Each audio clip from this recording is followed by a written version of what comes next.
Hey everyone, just wanted to record a quick message before we begin the conversation. Now, we finished editing this episode just days after the Trump administration hosted its first ever Board of Peace Summit in Washington, and at the time watching it, I thought to myself, what could be more obscene and hypocritical than this group of leaders claiming to be invested in peace for the region? Now, it was barely a week later that the US and Israel launched this terrifying and illegal war with Iran, plunging the entire region into deeper chaos and endangering millions and millions of people. It's a reminder of why we need to be rethinking all of the myths at the heart of the US-Israel relationship. That's what this show exists to do, and that's what we do in our conversation with Tareq Baconi, somebody who is the descendant of Nakba survivors and whose personal story and scholarship and analysis, I think, gets to the heart of so many of the issues that we need to be challenging. I really hope you enjoy it. If you want to have a democracy for Jews, Gaza's the price. This brings it on such a basic human level, right? Like, I could go live in that house, my family could buy that house, and you can't. Every effort is being made to bring us back into October 6th. And it's often the case that the Palestinian quest for justice gets embroiled in the West, and in the West's racism, and it's in the West's anti-Semitism. Western anti-Semitism, we have nothing to do with Western anti-Semitism, but we sort of end up paying the price for that. I always joke that Palestinians love to write memoirs because in some ways I think this is how we capture our history. Our history is one of dispossession at its core. Hello, and welcome back to Beyond Israelism. I'm Simone Zimmerman. I'm really excited to introduce this conversation with Tareq Baconi, the author of Hamas Contained, an essential history of Hamas and Gaza. His new memoir, Fire in Every Direction, is a deeply personal story that weaves his own coming out as a queer man with the history of Palestine and resistance to oppression in his own family. It's a beautiful book, and I really hope you check it out. As always, it's linked in the show notes. From hearing about how he first discovered his grandma's home in Haifa that she fled in 1948, to his thoughts on queerness, Palestinian liberation, anti-Semitism, and reflections over 2 years into the Gaza genocide, Tareq is someone I continuously learn from, and it was a real honor to speak with him. Tareq and I discussed the legacy of the Nakba and the importance of talking about family history at a time of ongoing genocide. He says he felt it was obscene for the book to come out now, and I understand why. It also feels defiant to me that in a moment of erasure, that a scholar of his prominence chose to put his story even more fully into the world.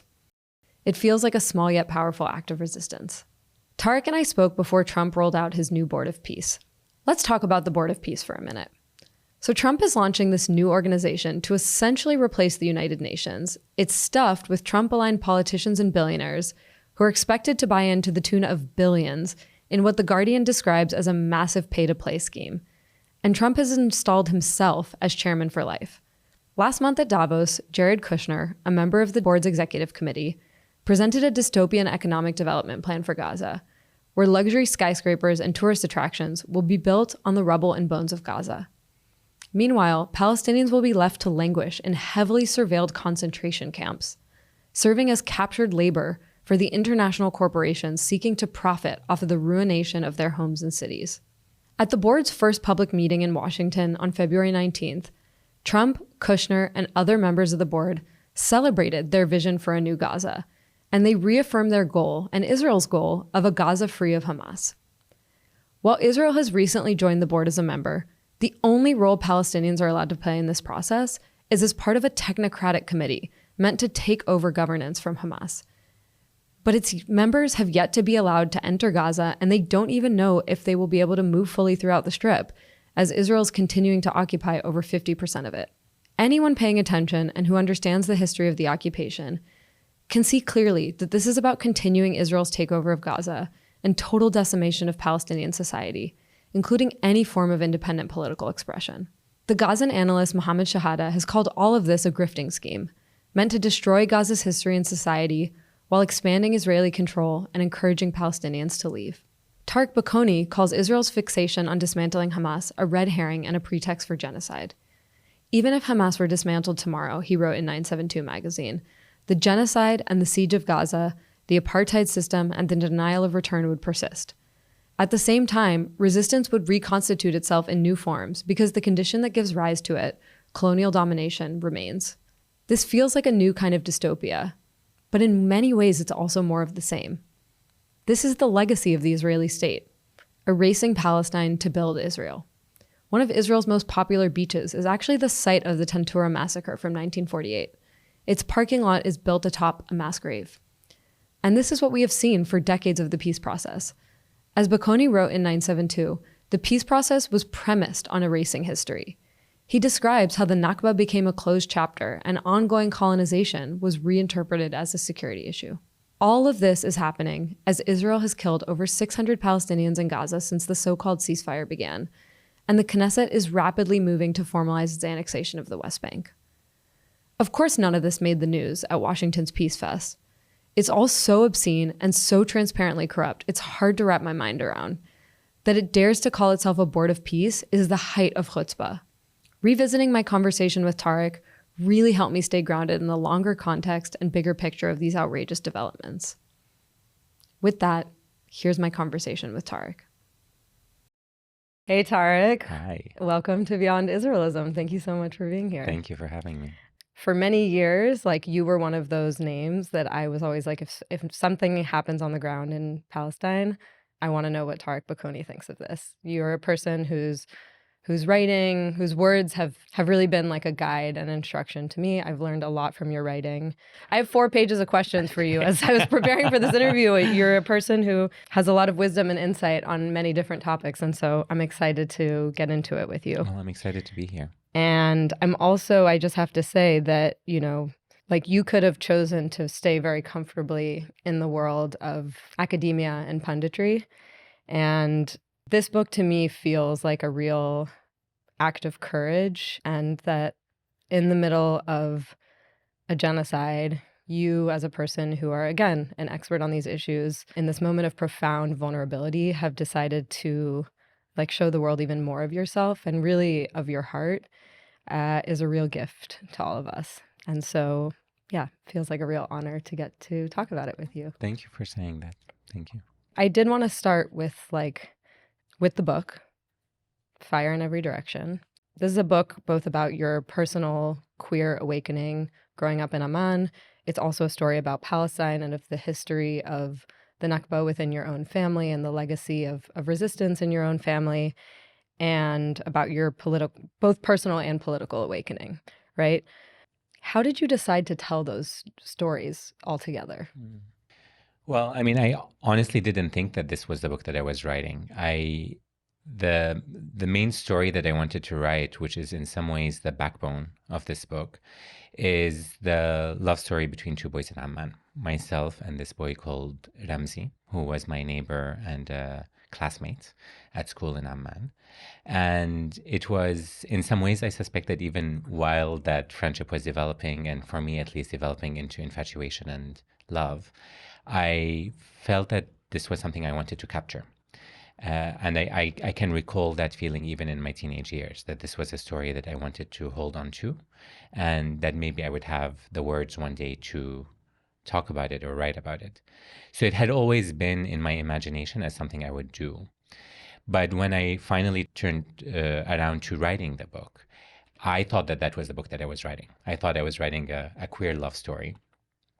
And the more I began writing that story, the more I realized that there's no way of telling that story without telling the story of my family. How did I end up in Amman as a Palestinian? We were both in Amman, and neither of us are from Jordan originally. So that story sort of intruded into a lot of the narrative that I was developing between the 2 boys. And I guess as any memoir does, it sort of took me into things that I was trying to not go into necessarily, or didn't have the conscious desire to go there.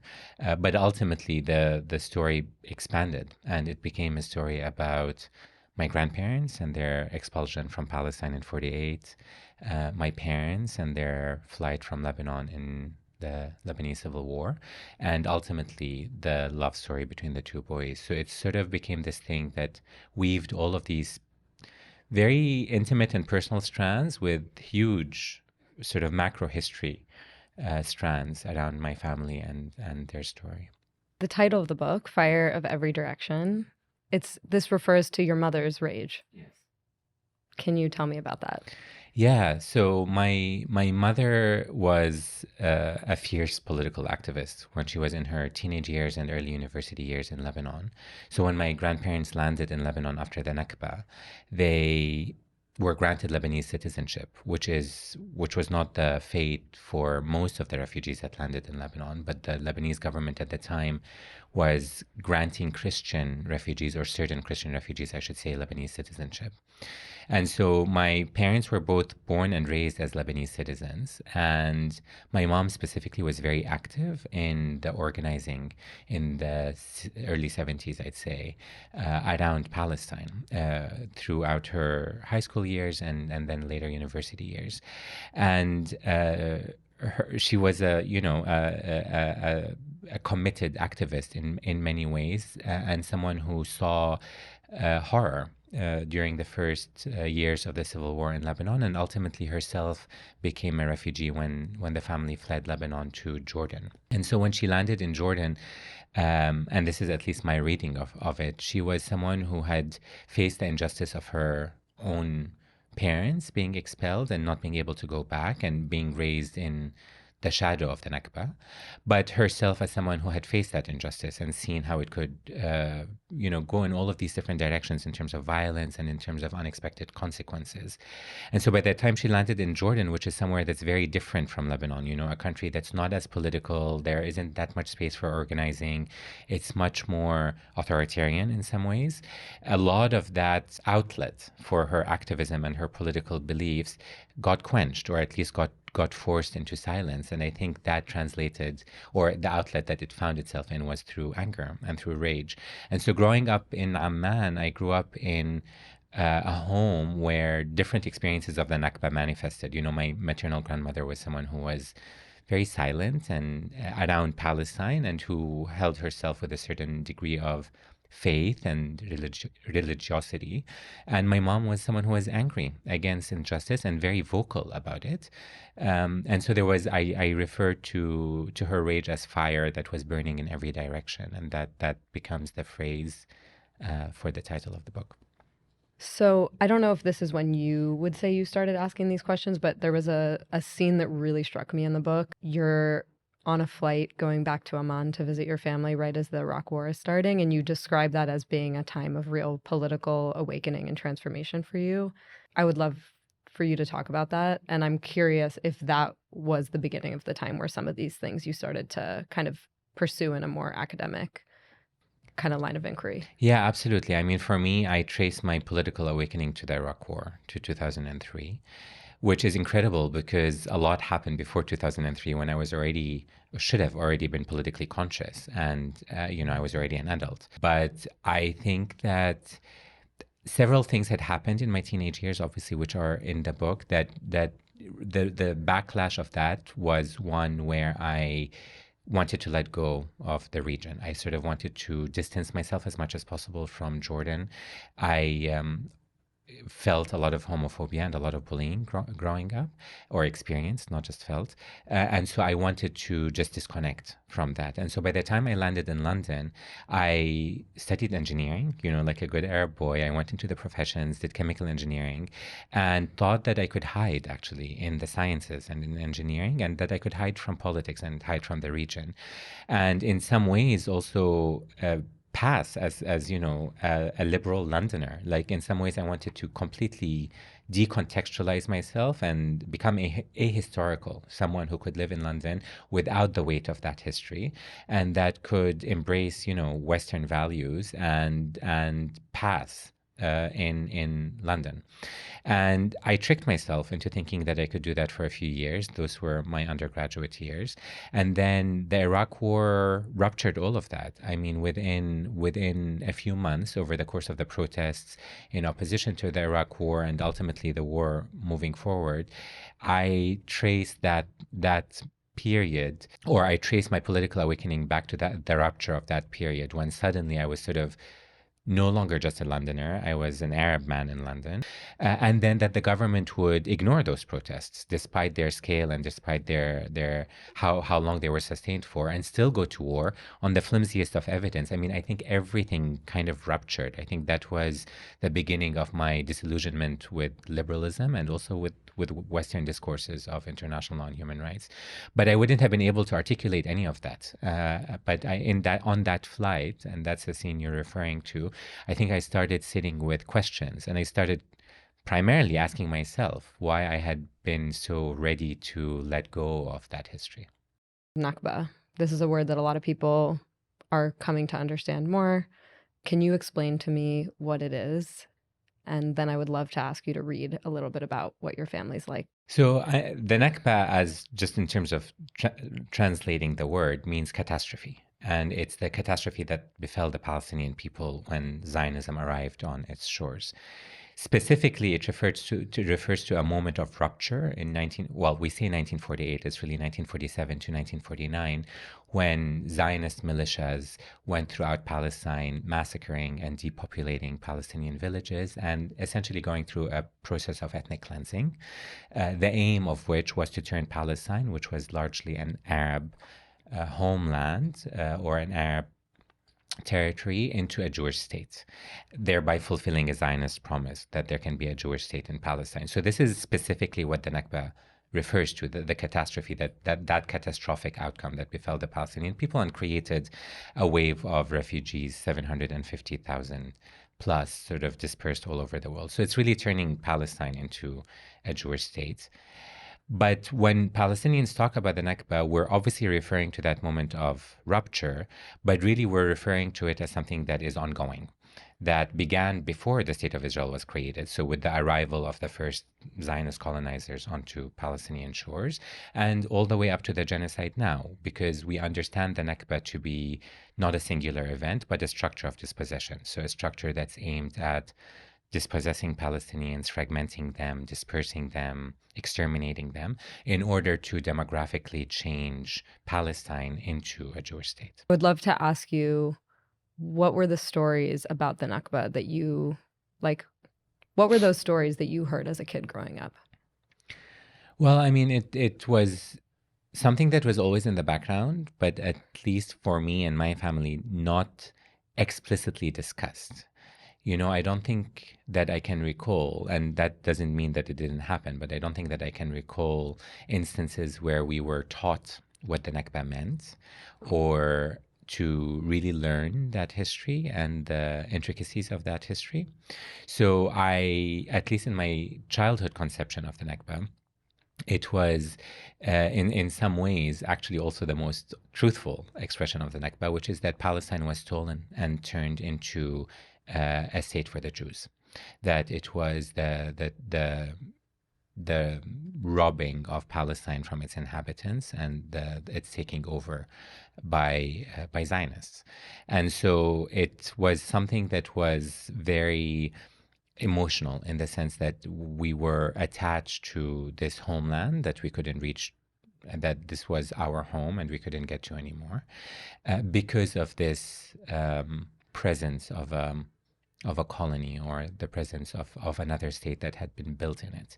And that state was a monolith. I don't necessarily think that I really understood Israel or Israelis or the history of that state coming into being. I think it was very much this monolith that had stolen our homeland, and that because of them, we had become refugees and we couldn't go back. So in some ways, a very sort of simplistic, very honest and very truthful, but also very simplistic view of history that a child was able to pick up on.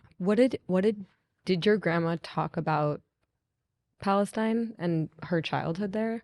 Not really. I mean, she talked about Palestine generally and in ways that were quite abstract. So, for example, most of the families around us in our community were obviously of Palestinian descent, and they would talk about, where they had come from, Jaffa, Gaza, Haifa, Jerusalem. They would talk about the differences between Palestine and growing up in Amman. They would follow the news and sort of see what's happening there.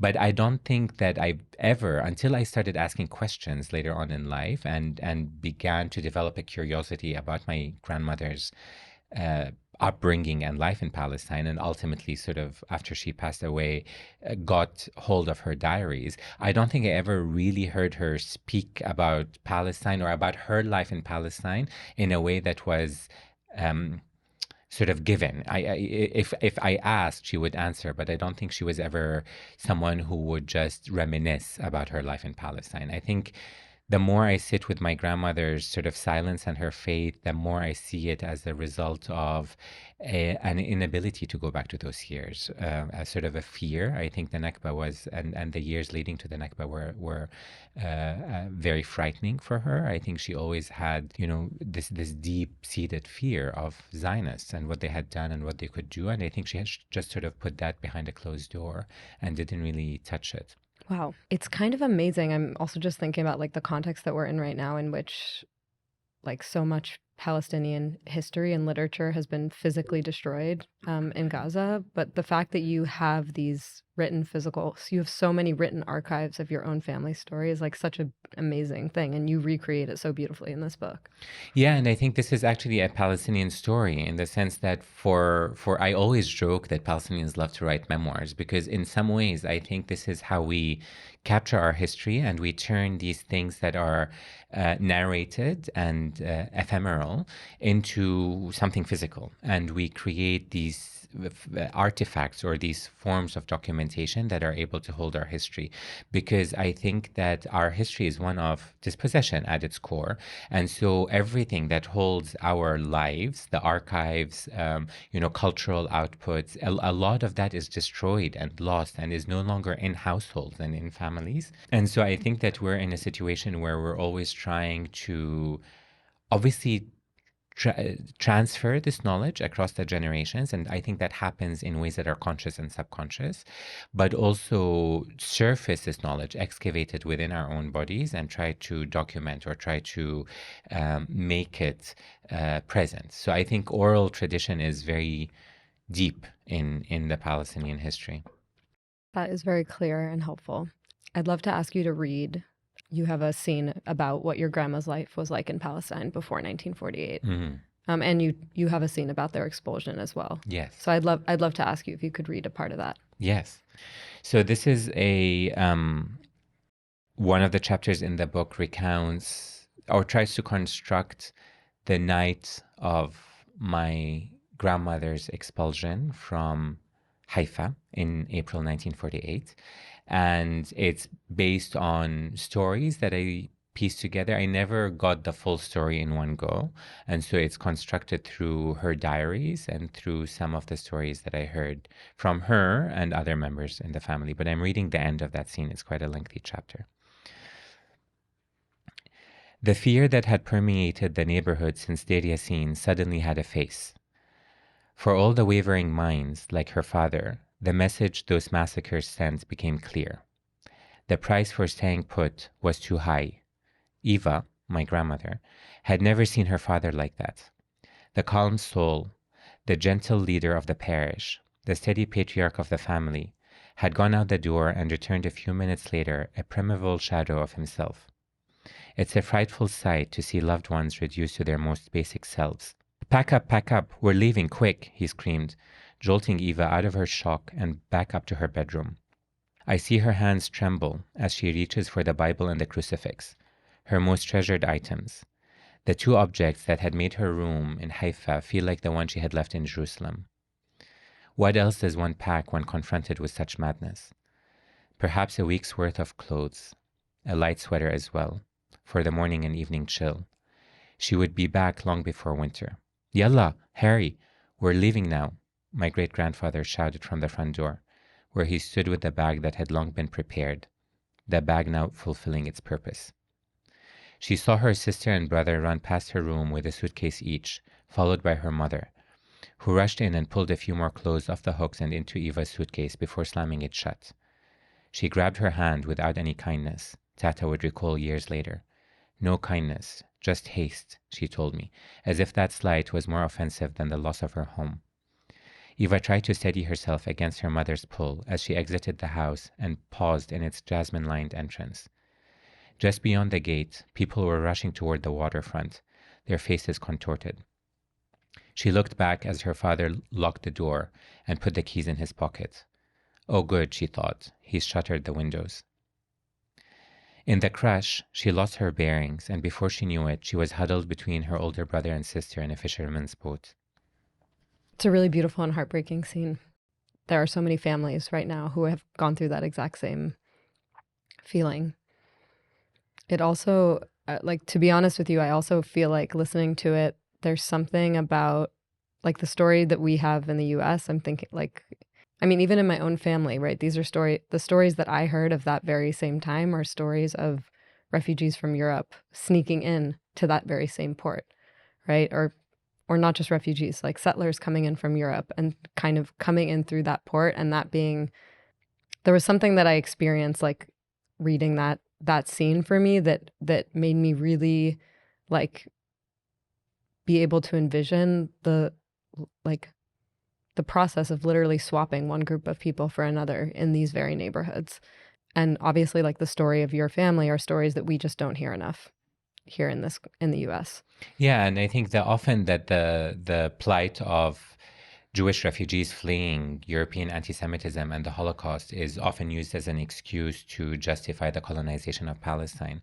And one of the things that I've been writing about, and as you mentioned at the beginning, the lecture that I gave in Berlin, was to make the case that this wasn't the Palestinian debt to pay. The Jews fleeing European anti-Semitism had nothing to do with Palestine, and it didn't justify the colonization of Palestine. That's not to say that it wasn't a genocide, or that there wasn't the need for them to flee and the need for them to find homes and safety, but that would be the price that Palestinians have to pay as versus European anti-Semites and Nazis who created the reason for them to flee in the beginning. That's just lost in the discourse around Palestine. Yeah. So I want to go to the next generation, because your mom gets to go back to Palestine and then you get to go back. Your mom had a really tough experience going to visit for the first time. And she actually goes, I believe, during the Oslo years, right? What did it mean for her to go during that time, and what was her experience? Yeah, so my mom actually had gone back to Palestine twice. The first time she went back to Palestine was when she was still a teenager. And this was a time when before 1967, so before the rest of Palestine came under Israeli control, and the West Bank had been annexed into Jordan with East Jerusalem. And so my grandparents were able to take my mother and my uncle through Jordan into Jerusalem, and she had gone to the old city, and the only thing that she remembered from that experience was being catcalled in the old city. So she really didn't have any sense of sort of the broader implications of that trip. So the next time that she decided to go was obviously in the shadow of the Lebanese civil war, her own flight from Lebanon, the massacre of some of her comrades in Tel Zatar in Lebanon, and her already becoming a wife and a mother in Jordan. And so, as you say, after the Oslo Accords in the late 90s, actually, she decided that she wanted to go, and she wanted to find her mother's house, and she wanted to see Palestine and see it as, a fully formed political human. And so she went, and I think her experience was difficult for all the reasons that we know, and some. I mean, difficult in the sense that she couldn't quite get over the fact that she would need an Israeli visa to go into Palestine. So the whole process, and especially for Jordanian citizens, is quite a demeaning process. I mean, I wasn't able to go to Palestine as a Jordanian citizen until I naturalized in the UK. So it's quite humiliating, but it's part of the course of how Israeli border agents deal with Palestinians going back. And so from the beginning, the administrative and the bureaucratic process was difficult for her. But just being there, seeing that Palestine, as the way that she described it, was made European somehow. That she would walk around Haifa or she would walk around Jaffa, and obviously she would see Palestine, but she would also see this other layer of Europeanness, this sort of turning of Palestine into something that it isn't, which she sort of struggled to articulate. It was this sense of course, it's still there, and we're still fighting for a return, and we're still fighting to reclaim Palestine, but also it had somehow become something else and something different and almost something that isn't ours anymore. So there was a lot of confusion about what this place was, sort of seeing these sort of cities that she had grown up hearing about, that she both felt a very deep draw towards and a sense of belonging towards, but also a sense of repulsion and seeing Israeliness over Palestine. And the way that she described Israeliness was Europeanness, that this is Western. It's not from our region. It's not from us. And so she came back with that sense of being, I think, unsettled and angry. I mean, it was one of the times when I understood her anger. So I was able to contextualize it and was able to understand that she came back sort of, full of rage at the fact that we had lost, that she had sort of experienced that loss again somehow, that she couldn't find her mother's house. I would find it years later. And that this sort of anger that we had allowed this to happen somehow. It sort of brought up a lot of, I think, her mother's wounds, but also her own wounds about what she had experienced in Lebanon. So tell me about when you got to go back. So I naturalized, I lived in London for my undergrad and sort of studied and stayed in London, working in the private sector in engineering. And during this time decided to start working on a PhD, which ultimately became my first book, Hamas Contained. And over the course of my studies, I, as a resident in London, was paying taxes because I was employed there, and ultimately I was able to get citizenship. I finished my PhD and got citizenship the same year, 2014, and that was the year of one of the biggest military assaults, the Israeli military assaults on the Gaza Strip, which in retrospect feels quite relatively contained compared to the genocide that we're witnessing today. But that was at the time, a horrifying summer and a horrifying experience for Palestinians in Gaza and for everyone witnessing that. And I decided that with my new passport that I was going to go to Palestine, that was going to be my first trip back. And so I went and I spent a few months there, traveling all over. I was based in East Jerusalem and I was traveling all over. I wanted to find my grandmother's house in Haifa, but I also wanted to go to Gaza. I had been studying Hamas and I had done all of these interviews with Hamas's leadership all over, but not in Palestine because I hadn't been able to go there. And so I wanted to spend time in Gaza, and I wanted to get the paperwork that might allow me to go in, which I did ultimately. And so it felt like this period of reclamation, that I was doing what my mom did before, that I was visiting every city I could, traveling throughout, just being there, both for professional reasons in the sense of wanting to finish my PhD and do the archival work that I wanted to do and the interviews, the field work that I wanted to do, but more importantly for personal reasons, just to be in Palestine and to experience Palestinianness on the land, on the ground. And I knew that wasn't, I couldn't take it for granted how long I could be there or when I would leave. So it was this sort of feeling of wanted to inhale as much as possible. Do you want to read the scene from finding your grandmother's house? We walk down in the direction of the sea. We get to the first crossing, and the house on the other side of the street, closest to the sea, is a 2-story villa. The front gates are shut, black metal, and there is an unwieldy jasmine bush spilling over its walls and lining its entrance. It's a narrow pathway to the front door, a brown wooden frame that appears shut. The second floor windows are shuttered. I instinctively turn and look diagonally across the street. A grand villa, the one that had acquired a forlorn look in the weeks before Tata's flight, where her best friend had lived, from where her family had fled, furtively in the middle of the night to Tata's dismay. I look back at Tata's house, smaller than her friend's, now haloed with new importance. My husband grabs my hand, wordlessly. He knows, I know. We've heard her descriptions. Neither of us needs to say anything. I cross the street and stand by the gate, taking in the scent in the air, looking up at what I imagine was her bedroom, where she was sitting when her father rushed back in, panicked on that fateful night. She must have stood exactly where I am standing now and turned around for that final glance, suitcase in hand. Is this the same jasmine bush? Can it be? My mind fixates on this. The bush, its roots, its size. Do jasmine trees live this long? How old would it be now, 7 decades later? My eyes turn back to the house. It looks uninhabited. Or maybe they've just left for the day, whoever they are. What has this house seen in the decades between her and me standing in this spot? What had she seen other than a lifetime of flight? My chest tightens and I take a step back. I cannot bring myself to ring the doorbell. There is only so much loss one can bear. I do not want to know, do not want to be faced with a family that believes it has a right to be there, or worse, a kind family that acknowledges this past and then offers us a drink in my home.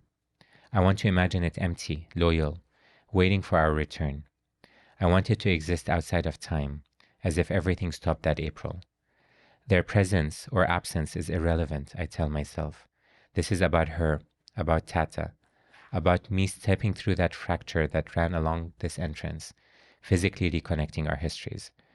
I have finally bent time, held her history in my present. I walk to the other side of the street and take a picture. I send it to Mama. I think I found it, I write in the caption. She responds immediately. This looks like everything she's described. Where did you find it? How come I couldn't? She writes back. And then a few seconds later, I'm glad she doesn't have the eyesight to see it now.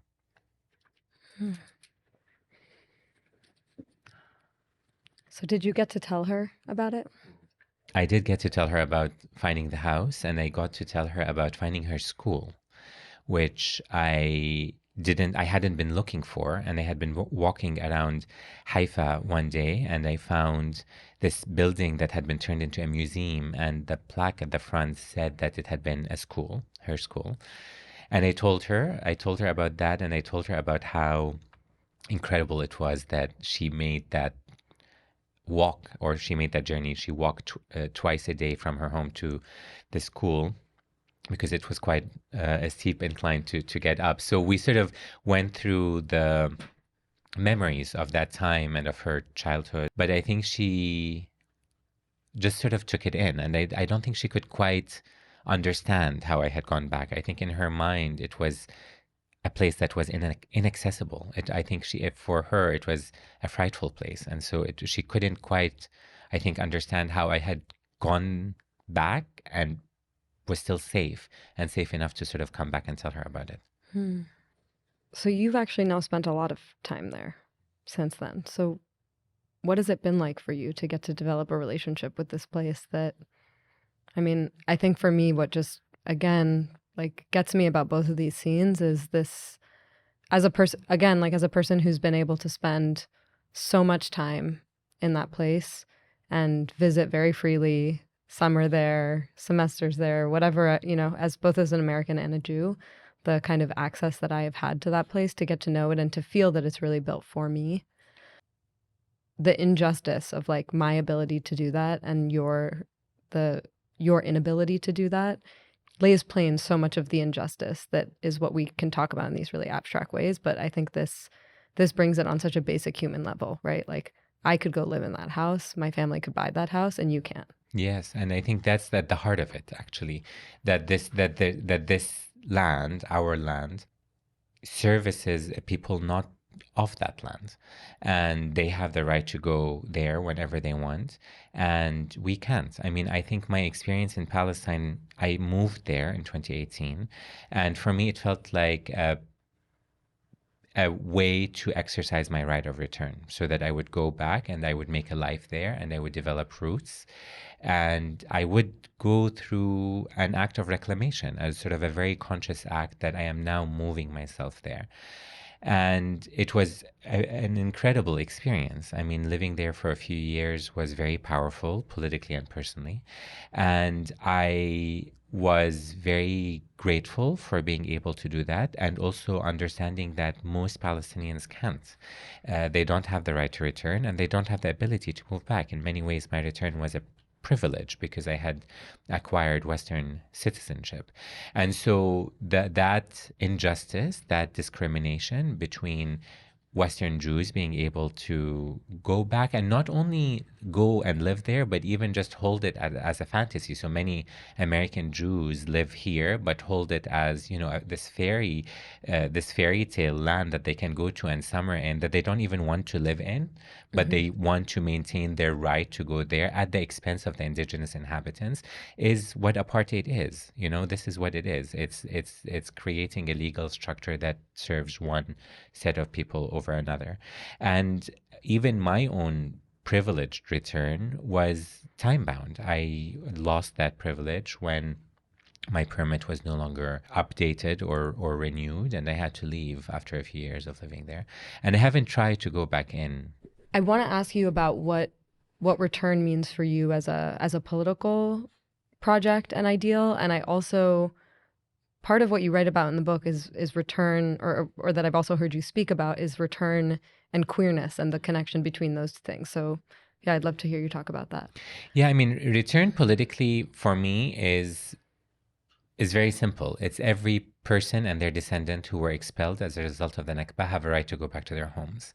So in some ways, that's what I think the struggle for a free Palestine is, the return of, in some ways, the undoing of the Nakba. So the return of all of the dispossessed refugees.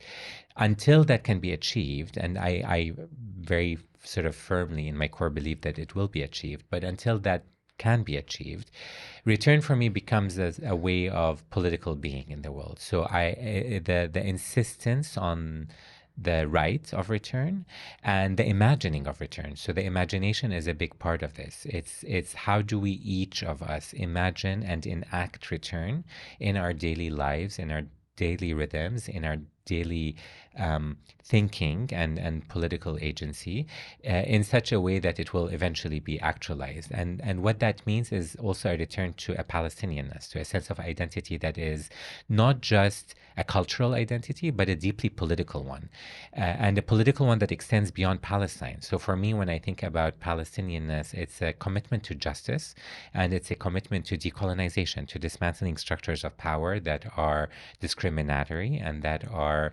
unjust and violent in terms of how they favor some groups of people over others. And so that has a whole lot of implications, social, economic, political, and so on. So for me, it's a return as a daily practice, is a return into that sense of agency, into that political identity that is rooted in Palestine, but for me extends beyond Palestine.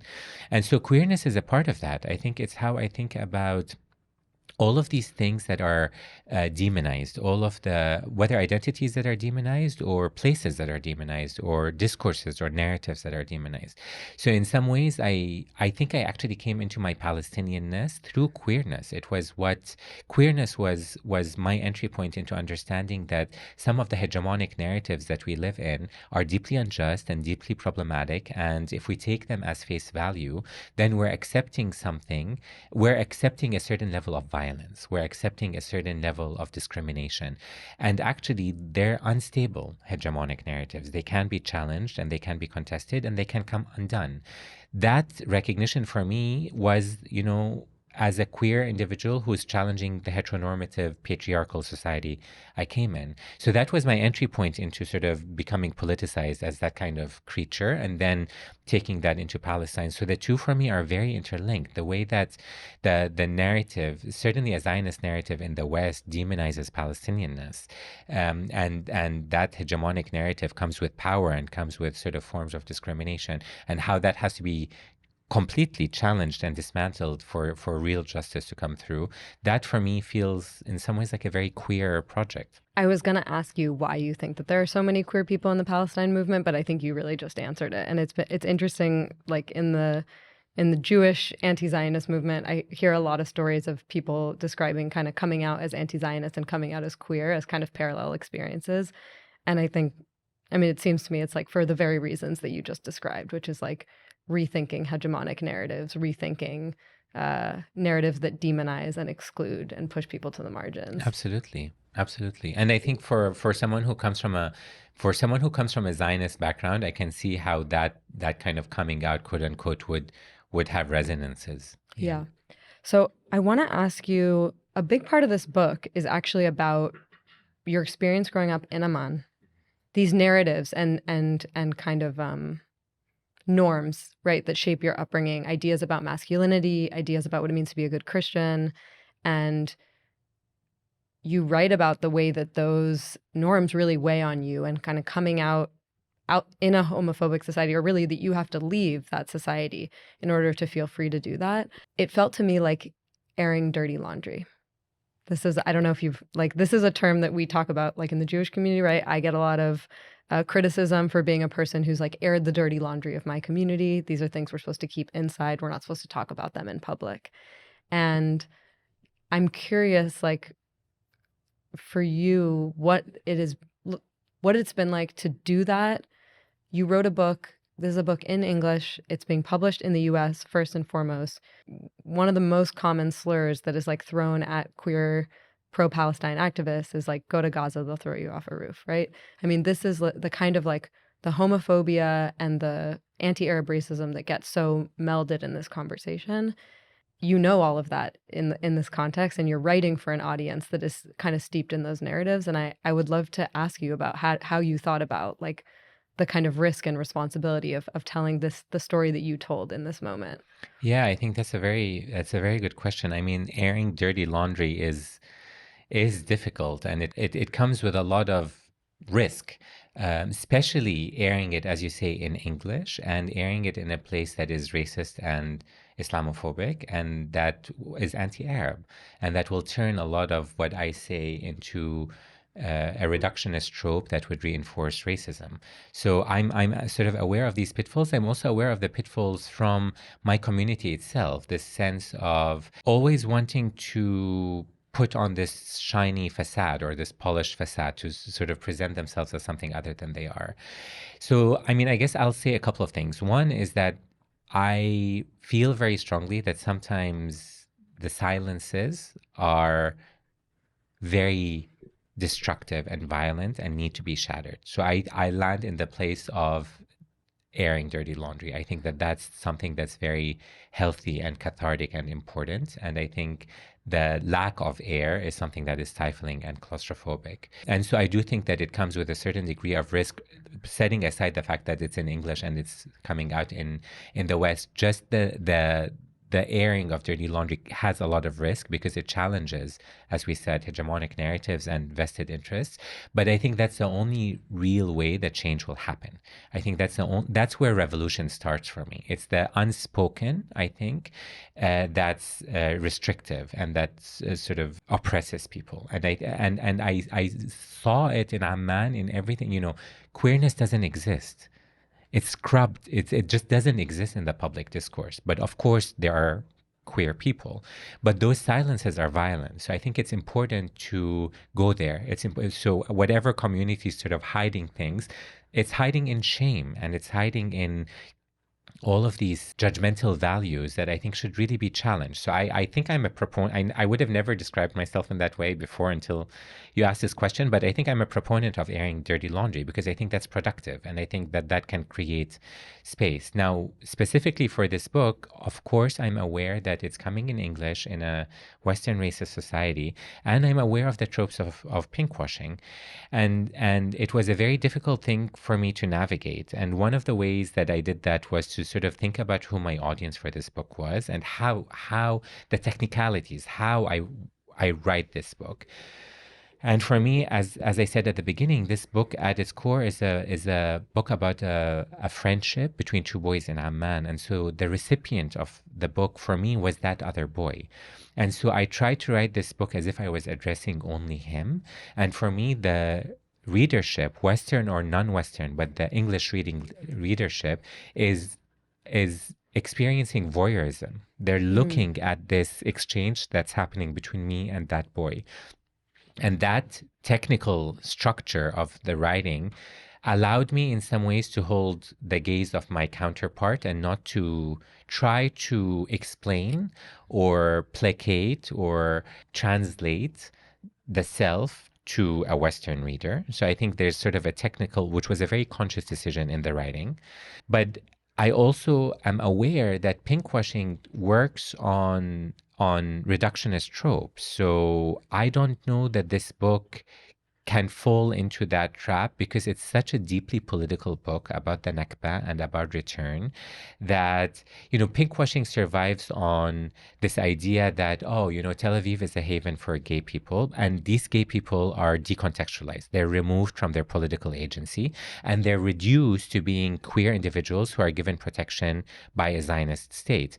But what of a very political Palestinian individual that's committed to decolonialism or that's committed to resistance or to the struggle? How does that fit into the trope of pinkwashing? So I think it's the work of this book and of the LGBTQ plus movement generally in Palestine is to complicate these reductionist narratives and to actually recontextualize and repoliticize and rehistoricize the Palestinian queer narrative in that global mindset, so that it's not just this victim that needs saving from Zionism, but that it's actually a community that's actively committed to liberation and justice. I think, first of all, I'll just say, as a reader, I could see your awareness, of my gaze. Mm-hmm. And I felt that you were very deliberate about what you're going to let me see and what you're going to let me focus on as a reader. And again, thinking about that story coming out just in this political moment, it feels, risky, but really brave to say, I'm not going to reduce myself to whatever stories you want to hear from me. I'm going to really let myself be a full person in this moment, as we're in this moment of extreme vulnerability. Yeah, and I should say, I started writing this book fully in 2017. I would have never imagined it coming out at a moment of genocide.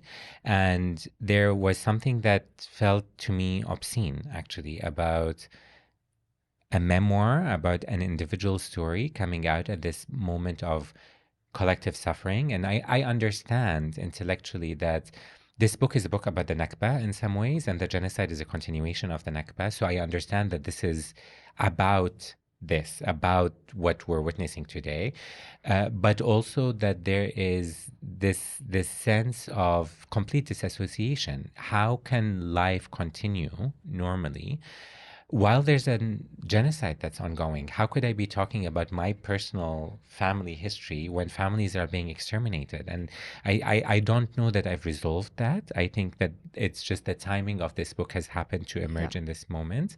And I think that I resisted very much obviously as a writer, sometimes as a writer who's very much writing about contemporary events as they happen, I had this urge that I must make space for the genocide in this text.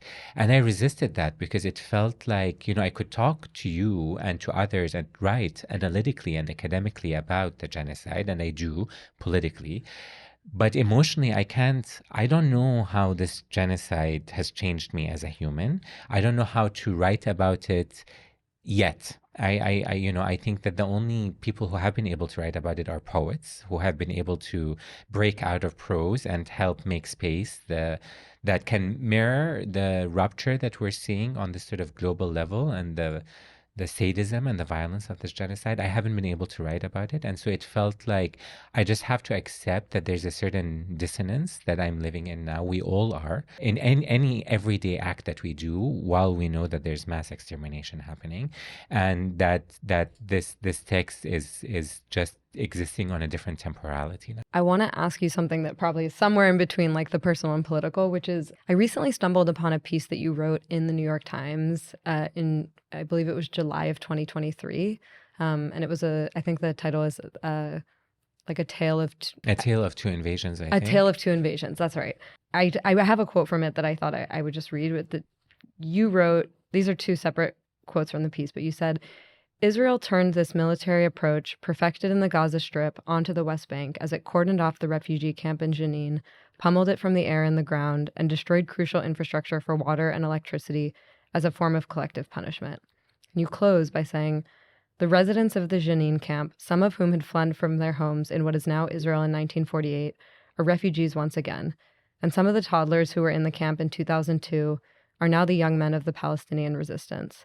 As the history of other struggles against apartheid and colonial violence has taught us, today's children will no doubt take up arms to resist such domination in the future, until these structures of control are dismantled. So I guess I just want to say, like, for me, revisiting these words, like, obviously they feel devastatingly prescient. And I could probably find excerpts like that from many different pieces that you and many other Palestinian scholars have written for years and even decades, right, before October 7th. So I wanted to ask you, what has it been like for you as a person who has been so deeply attuned to the shifting dynamics on the ground to kind of watch these last 2 years unfold? In some ways, specifically, if I think about October 7th, the number of times I had written about the inevitability of a rupture, it's almost in all of my writing before October 7th. Can you say what you meant by that? That the blockade on the Gaza Strip that was reinforced and strengthened in 2007 was inherently unstable. That there was no way that could be sustained indefinitely. I would have never imagined October 7th, and I would have never imagined the genocide that happened after. But I always knew that there was something that was unsustainable about the blockade. And so I think that informs how I've sat in the past 2 years, which is that of course something was going to happen. Putting 2 million Palestinians under imprisonment, cordoning them off from the world and maintaining them on, such a strict diet of what can come in and come out, who can come in and come out, was never going to be indefinite. There was always going to be an endpoint to that. And I think I understood that. I think Palestinians understood that. But at the same time, I don't think I'll speak to for myself now. I don't think I was prepared for what a rupture of that structure could look like.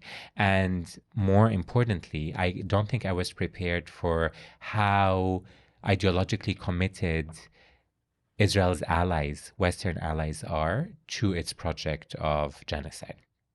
So I wouldn't have imagined that a genocide of this scale and of this public presence could continue for this long and with this ferocity, with no end. And so I think that there's been both a sense of, yes, of course this was going to collapse, just as I know that Zionism will collapse and the state of Israel will collapse and there will be a free Palestine. I know that, but I don't think I was aware or able to hold what that meant in terms of how violent that unraveling or the unraveling of that structure could look like and how we would end up paying in facing genocide in this way. I think there's a sense of deep disbelief.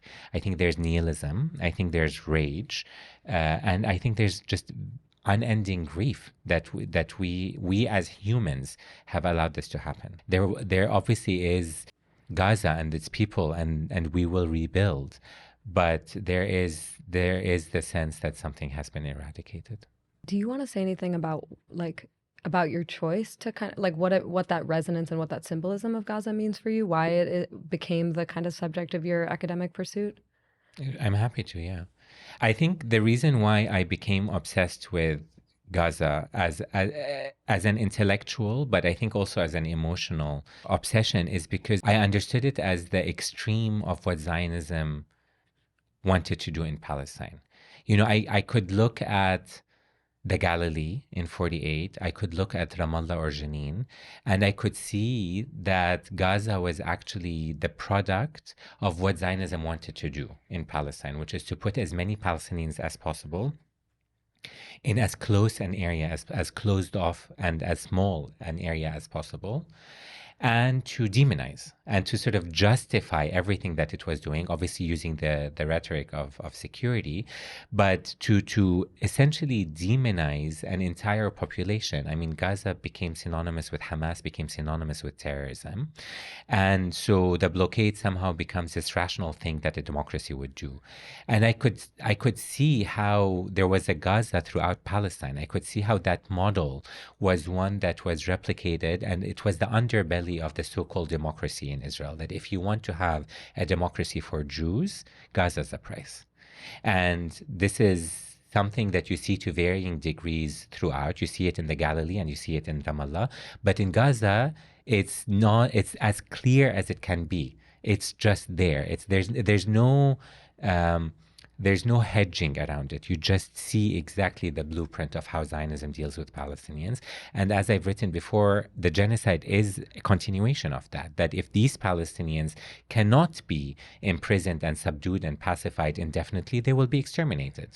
So for me, even before the genocide began, Gaza felt to me like the most truthful place of what the Palestinian experience is. You know, these waves and waves of refugees from 48 that are now in Gaza, that are imprisoned, with Gaza disappearing from the collective global consciousness, in order for Israeli Jews and Zionist Jews to enjoy a good life in Tel Aviv and other places.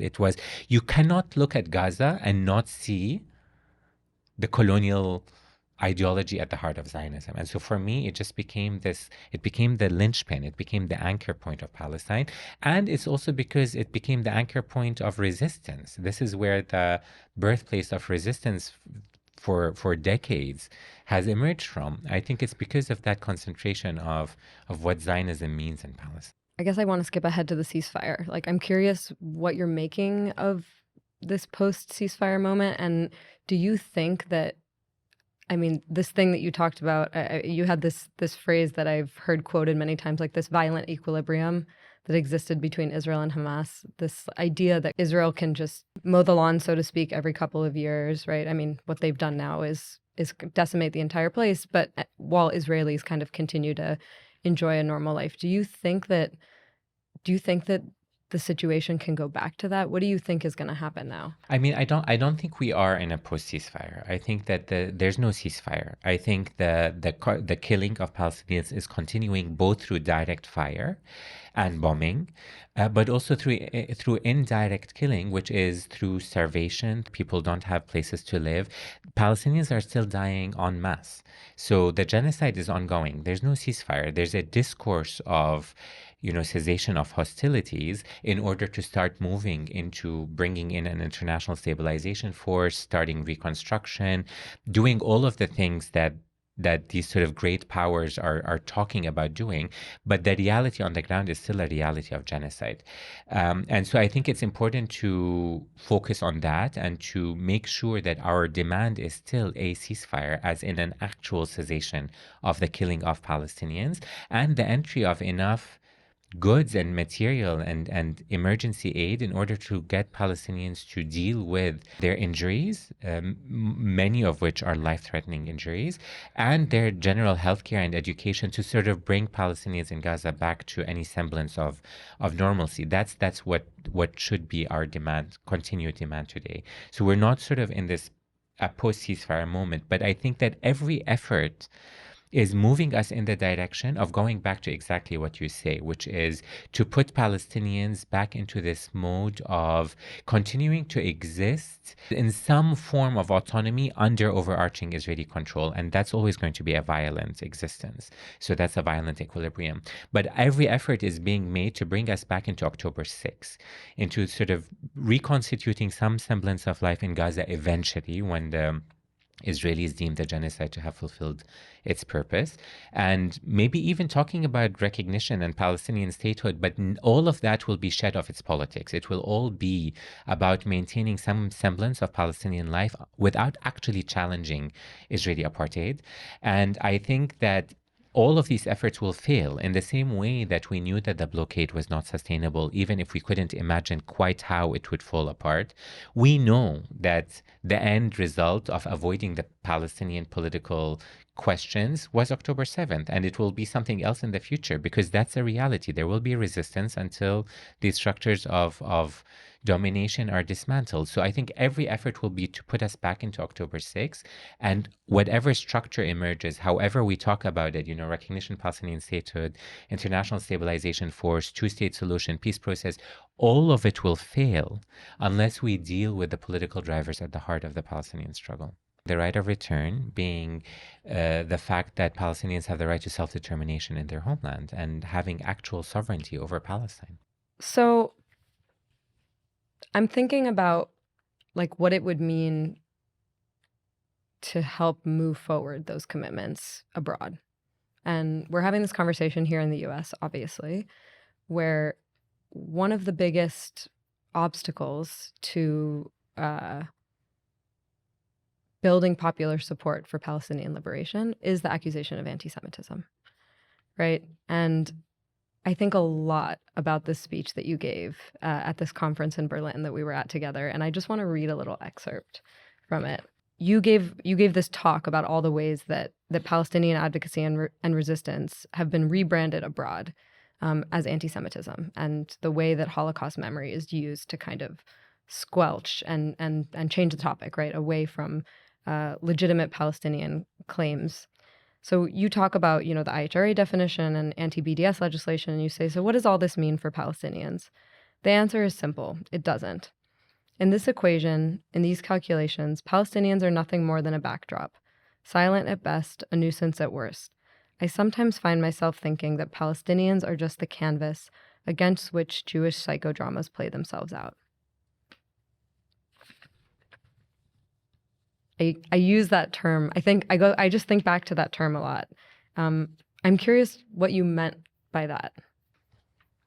I mean, I think it's a continuation of what we began talking about before, which is this idea of, when I was talking about the Nakba, you were talking about European refugees arriving in Palestine.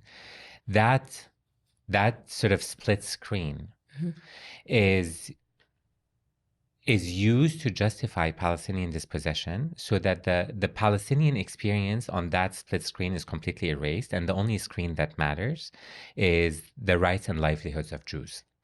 So in the case of post-Holocaust, that those refugees needed a home, and that the priority was to find them a home, and therefore to sort of reinforce and support Zionism, which obviously predated the Holocaust, but was given a boost with the rise of European anti-Semitism, irrespective of what that did or meant for Palestinians.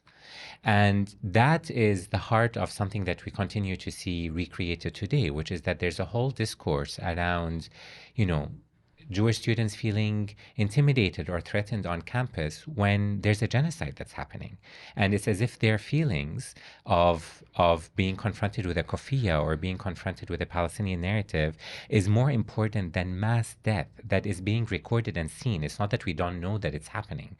It's being recorded and seen, but the importance, what gets centered, are Jewish values and Jewish feelings.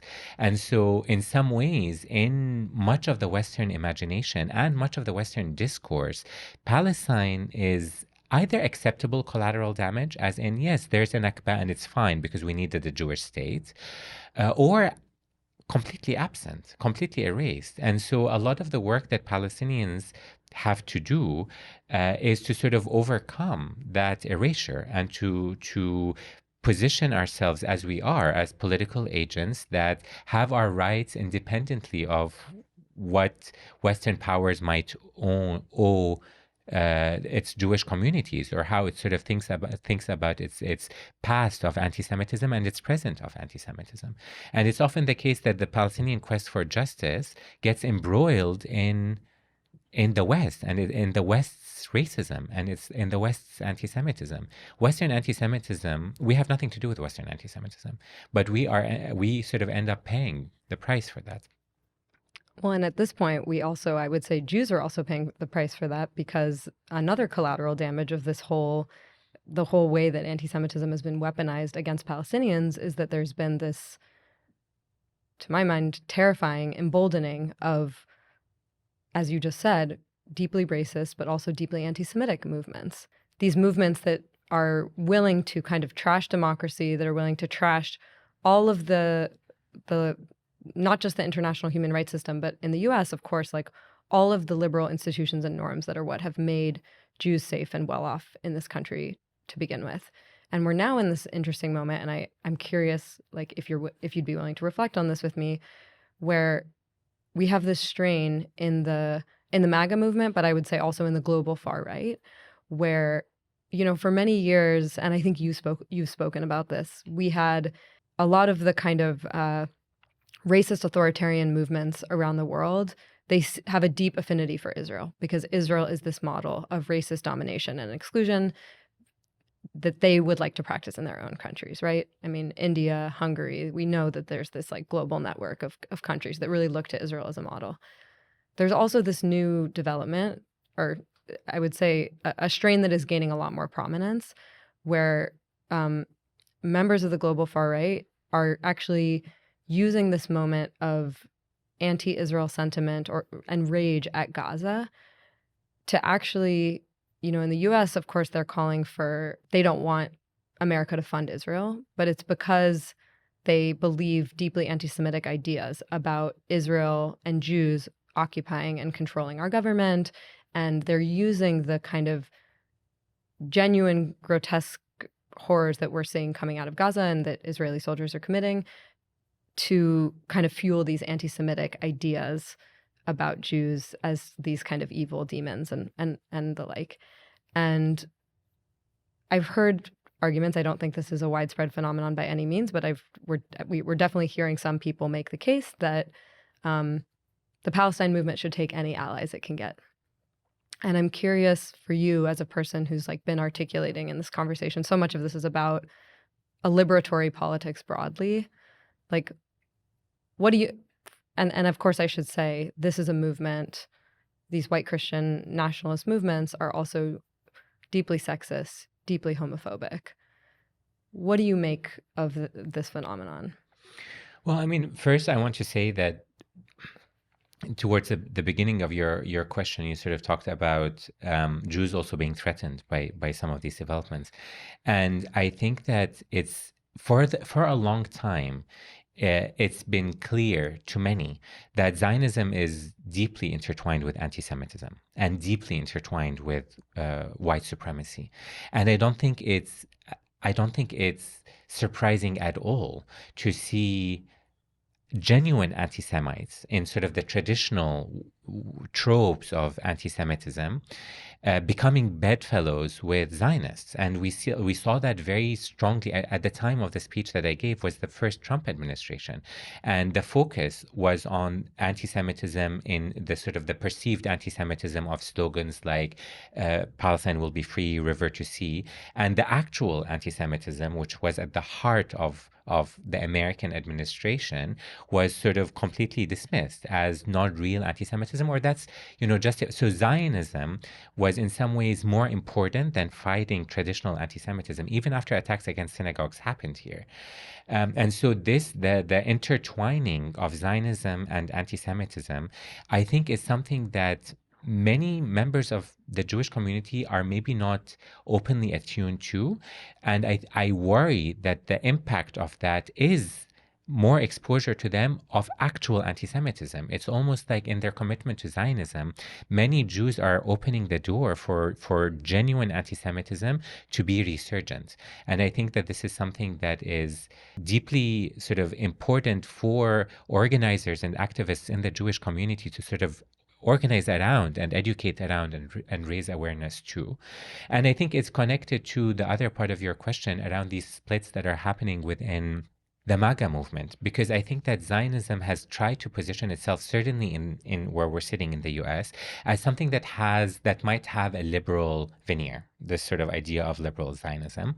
And that was always an unstable concept. And we're seeing it today fracture under its own contradictions. So the kind of emergence that's coming out from MAGA ideologues with Zionism is actually, it makes sense in my mind at least, because that's a true representation of what Zionism is. So that's sort of, that direction is happening, and the contradictions then around Zionism, it's fracturing under its own weight. Now, for Palestinians and the movements, I think that the decomposition of Zionism is hugely important. This is one of our, I would imagine, and I would argue and organize around, being one of our key strategic pillars, that Zionism has to be decomposed. As an ideology, Zionism has to be dismantled. This idea that there can be a Jewish state in Palestine has to be seen as the racist colonial idea that it is. That's what I mean by the decomposition of Zionism. So I think that ideology has to be seen as a racist ideology. It has to be understood as a racist ideology. And so in some ways, that work is already happening. And I think the Palestinian movement should be able to politically make use of that space that is opening up and push forward a narrative that does problematize Zionism. At the same time, as you say, I think the movement is rooted in values that are egalitarian. So I don't think it's about allying with people who have fascist values or right-wing values that are opposed to Palestinian liberation, but it is about advancing our values of liberation within the space that's opening up.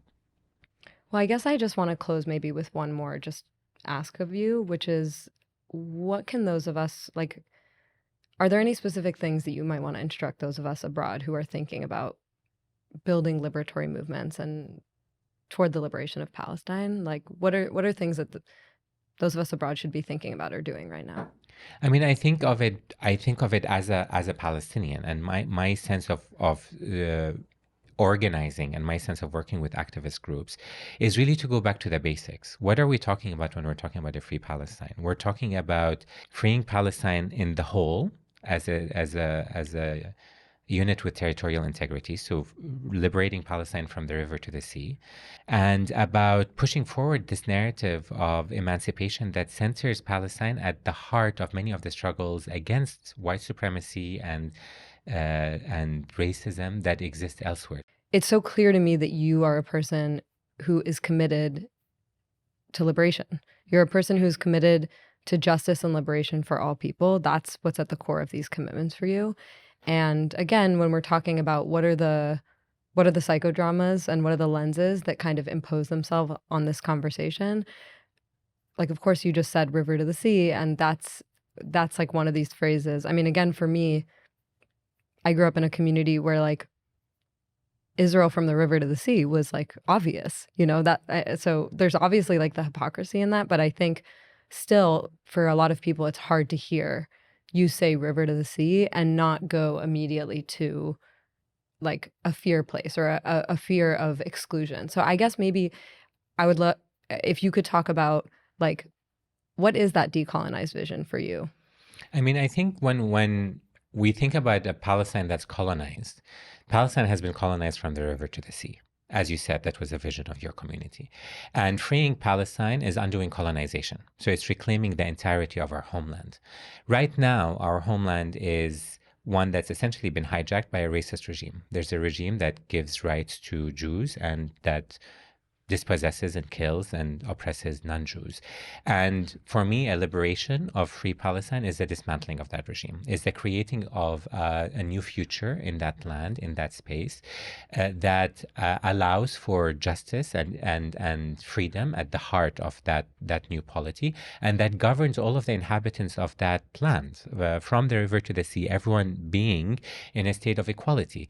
But core to that project of liberation is justice, that this not only are we dismantling this regime of apartheid, but we're creating a future that is grounded in justice, where the crimes of the past century are undone and dealt with, where Palestinians are able to return to their homes, and we're able to collectively build and imagine a new Palestine that holds all of the inhabitants of that space.